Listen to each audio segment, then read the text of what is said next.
Y'all, imagine that you can go to City Hall and they find your soulmate. You heard me right.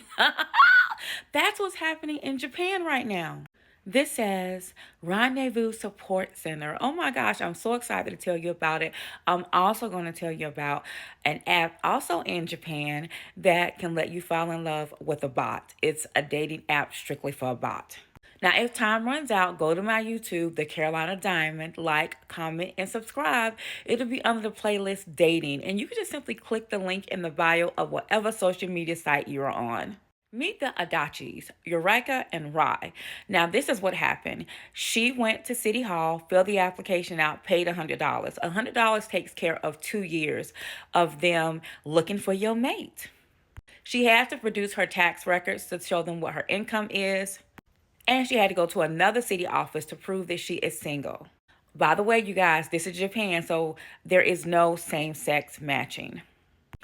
She filled out the questionnaire, these are my hobbies, my location, my career, and answered some sample questions. Which one would fit you better? A, I have more intelligence than most people. B, I spend a good time with friends. And it seemed to work because they got married, y'all. Now, if you didn't know, Japan is experiencing a huge population shortage. Nobody's having babies anymore. Since 2008, their population is dropping over 800,000 people a year. So many different governments across Japan have implemented matchmaking services. Now, this one is pretty standard. It kind of reminds you what's happening in the United States when you actually go on a dating app, right? But Japan also has chaperones in certain areas. Let me tell you about those. This city, Ehime, and I'm not sure if I'm pronouncing it correctly, they actually do a strict chaperone service. This is a date. Naomi in the middle looking like somebody mama. And this is a couple she was chaperoning. Now, what happens is Naomi goes on a first date. The first date can only be 2 hours long, right? To make sure everyone's safe, getting comfortable. After the date, if they express interest, then and only then will she exchange their information and they can contact each other. The chaperones seem to be the most successful story because they usually have over 200 marriages per year. The only problem is that it doesn't help them with getting married. Well, not getting married, excuse me, but having kids, because usually it's the older couples and they don't want kids, they just want companionship. Speaking of companionship, let's talk about Loverse. Loverse is a dating app in Japan and it's strictly for bots. Like, you know that you're meeting a bot.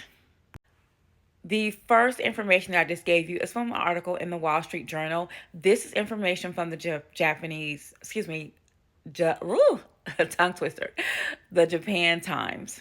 This is working out well for people who say, hey, I just want someone that I can, say good morning to, good evening, how's your day going, talk to them while I'm boiling my spaghetti for my dinner. And it seems to work well. It keeps out the messiness, you don't feel unsafe, and it makes you feel unlonely. This reminds me of back in the 80s when chat lines were really, really huge. Even though a lot of people thought they were just for intimate talk, a lot of people also used them because they were so lonely and they just wanted someone to talk to. Leave me your comments and let me know if you would like to try what they're doing. If you're lonely, would you actually want an AI dating app to find you someone to talk to and you know they're not real? Would you want to have your local government, your city hall, match you up with someone? Let me know.